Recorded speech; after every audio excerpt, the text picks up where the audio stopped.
Hi guys, welcome to a new unboxing. Yan. So medyo TPDT tayo. 249 Kung Fu Panda.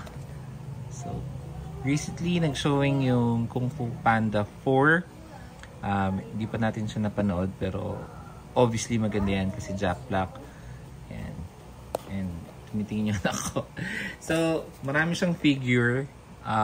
Ito yung napili ko sana. Ito yung si Poe mismo yung lumabas kasi medyo masikip yung box, hindi siya masyadong umaalog. Ayan, nakaka-excite pala bumili ng ganito. Yung ibang brand like yung Pop Mart kasi costs around 500. May nakita ako sa fully booked, 500 siya. Pero this is the retail price na nabili namin sa Toys R Us. Ayan. 249 lang. So, nakaka-excite. Ang hirap buksan. Gusto kong preserve yung box. Pero gusto ko na siyang buksan. Ito na, okay na. Ayan. Sabi ko sa asawa ko, bilan mo ko nito, bilan mo ko nito. Yun yung rare gold na po. Ayan. So sana ayoko nung jaded. Sobrang sasama loob ko pag yung jaded na po. Jaded ba tawag doon? Yung jade, yung green yung itsura nila. Oh my god. Oh my god. Siya nga, I knew it.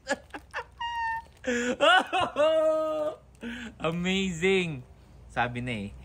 So guys, check out Toys R Us.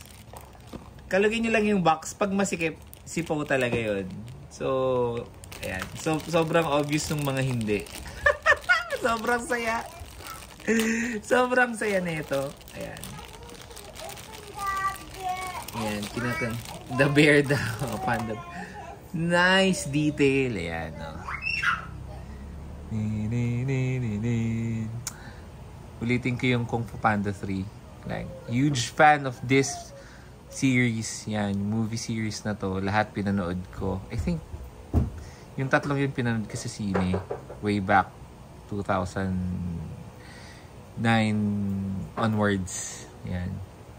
So, hindi ko alam kung ano yung purpose nito. Hindi ko pa napanood yung Kung Fu Panda 4. So, hopefully, mapanood natin siya kahit online. Yan.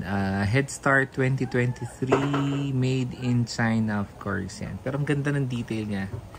Nakakagildi kasing bumili nito yung 500. Tapos di mo alam kung yun ba talaga yung gusto mo. Pero, ang lupit. Sobrang nakakatuwa. Talaga. Like, ang ganda niya.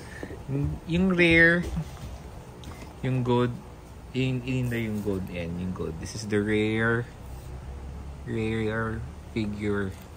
Pero ayoko yung gold. Mukhang pagong. Hindi siya mukhang si Poe. So this is the one that I really like. Nakalimutan ko yung pangalan ng enemy niya na parang panther or tiger. Pero yan. Ang perfect ng details. Astig. Yun lang guys. Thank you for watching.